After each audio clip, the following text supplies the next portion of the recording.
Welcome to this week's edition of Michael's Corner. I'm your host, Michael Sanders. First of all, before we even go anywhere, I want to thank all the veterans who served in the armed forces in order to keep our country safe for its citizens. I hope you all had a great Memorial Day. Now, it's going to be an interesting day because we're talking about voting, the right to vote, landmine. And of course, there's something hot button about this, which I will get to in a second. But first, let's start with some basics. Now, in order to vote in this country, you must be a U.S. citizen who will be 18 years old by election day. You must meet your state's residency requirements. And then the people who cannot vote are non-citizens, including permanent legal residents, some people with felony convictions, which of course vary by states, and mentally incapacitated individuals, which also varies by states. That's basically a brief about who can and who cannot vote. Okay, now what we're talking about, which is the hot button issue for this week, is the Electoral College. Now, I've heard all kinds of talk on all different directions about good, bad, all the things about the electoral system. Personally, it's got a lot of quirks. Now, let me talk about it now briefly. The Electoral College consists of 538 electors, of which 270 are required to win the presidency. Now, this system was created in 1787 as a compromise between electoral and popular votes. The purpose of the system was to balance all the interests between the high population and low population states. Now, there are another reason, which I'll go into a little later, is it was also a way for people to get an equal voice when they started voting, because in this time, we're talking about 1700s, early 1800s, there was still a lot of folks that were illiterate that couldn't read or write. And so this was kind of a system that would allow everybody to vote, regardless of whatever your educational background was, because you had people representing you in each state.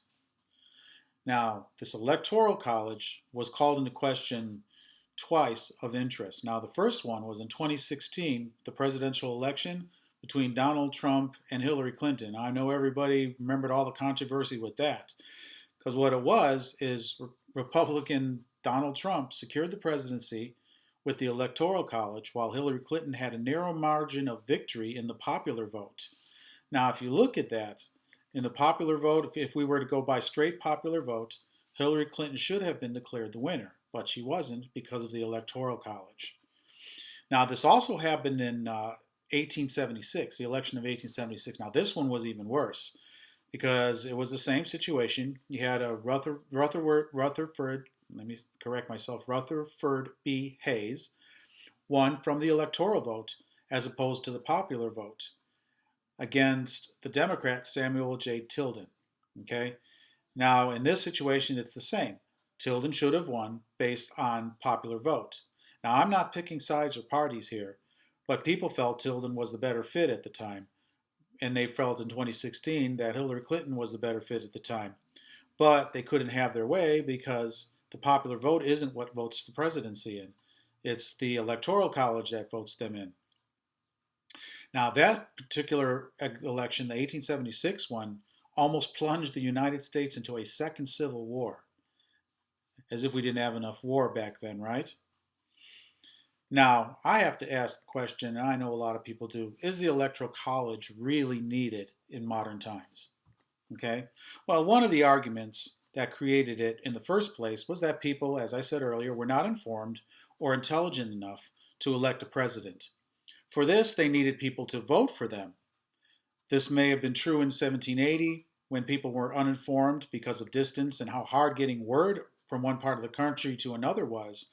But in modern times, everyone is generally well informed, and so that argument has basically been declared null and void. It's not really applicable or an issue anymore. Now, in the day, they created the 12th Amendment, which was created to balance this confusion by designating that each party, whatever political party happens to be in powers at the time and who have the presidents, could only field one presidential candidate and one vice presidential candidate. Now, this did work for a while, but as can be seen in the 2016 election and again in the 1876 election, there are flaws in the system. Now, to answer the question I posed earlier about would it be good to get rid of the Electoral College? Well, in order to do that, it would require a constitutional amendment to abolish the Electoral College, which would be unlikely because it would be too hard to get a majority which would be needed to pass that. Because of the difficulty of such a move, they just couldn't do it. But a compact of states in recent times are started to work together to allocate all of their electoral votes to the winner of the popular vote. Now, this is what the position I support. Because let's face it, everything's about popularity these days. If someone wants to find out whether a candidate's good or bad, just look at the Freedom of Information Act that we have in this country. Because of this, you can find all you need to know about whether a candidate's good or bad. You can look at their political history, what they've done wrong, how they voted in different constitutional amendments and different, meetings of the Congress and that. So basically, what it ends up being these days, usually the wisest thing is to vote for the lesser of two evils. I know it's kind of weird, but that's kind of how I kind of look at it. And it really should be about voting your conscience these days and not along party lines, which unfortunately is how things are done these days. As a side note, regardless of whatever candidates are running, okay, if you don't exercise your right to vote, you have no right to complain. If the one you wanted to win doesn't win, because if you didn't vote, you get what you voted for or not voted for. So you have no reason to complain if you didn't vote, excuse me, for somebody and they got into office or the other person got into the office. Now, to reiterate what I said earlier, I support the popular vote and I believe the Electoral College should be eliminated. It is an outdated system that has no place in the modern election process. That's my soapbox for the day. I hope this, provokes some thought on your parts of you folks out there. And if you have any questions about it or you have an opinion about it, we'll get to this a little bit later. But for the moment, I'm going to move on to the next section. I will see you guys in a minute. Bye-bye now.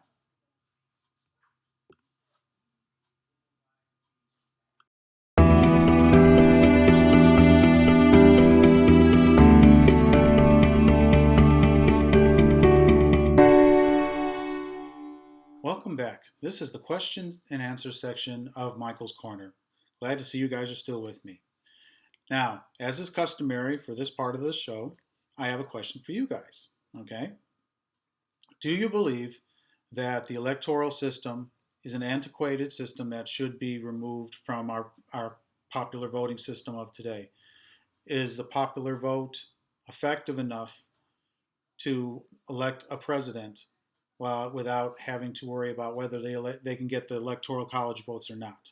After all, governors get elected by popular vote, mayors get elected by popular vote, senators and representatives get elected by popular vote. Why not the president? If you have any other questions or thoughts about it, yeah, let me know in the comments. But that's basically my question. With all the multimedia that we have out there today, I think that the popular vote is probably what we should keep, and we should lose the electoral vote. That's it for my question and answer section. I will see you guys in just a second for my final thoughts. Bye-bye now.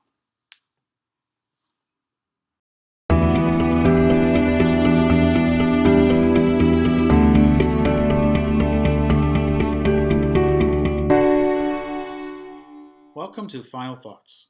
Glad you guys stuck with us. I hope you had an enjoyable time like I did. It was more fun doing this research than a lot of them because just a lot of things going on with the votes these days. In review, we talked about the right to vote, who can, who cannot. We also talked about the Electoral College versus the popular vote. I also talked about the fact that I don't think the Electoral College is necessary in today's modern voting systems. It's just an antiquated system that had its time and that needs to go away. I also mentioned that multimedia is a really good way to get to know candidates these days. Now you can look up information about anything you want to know about a candidate. So, being uninformed is a non-issue. I also said that, with the right to vote comes basically the right to vote. If you don't vote and you get a candidate in that you don't like, well, you didn't vote, so you have nothing to say about it. Now, in the show, I hope I covered all the stuff you needed to know about the Electoral College and the right to vote. If I left out anything, please let me know in the comments, and I will get back to you as soon as I can. Next week, we're talking about employment. Now, this is going to be an interesting one because now we're at a point where the COVID-19 has died down, people are getting their shots, and there's more jobs are becoming available, and a lot of people are getting back to work. So I'm going to do a show about employment, how it is today, what's available, what we can do about it, general information like that. With that being said, I want to you guys to be safe, be careful, be open-minded, and I'll see you guys in my next show. Have a great day. Bye-bye.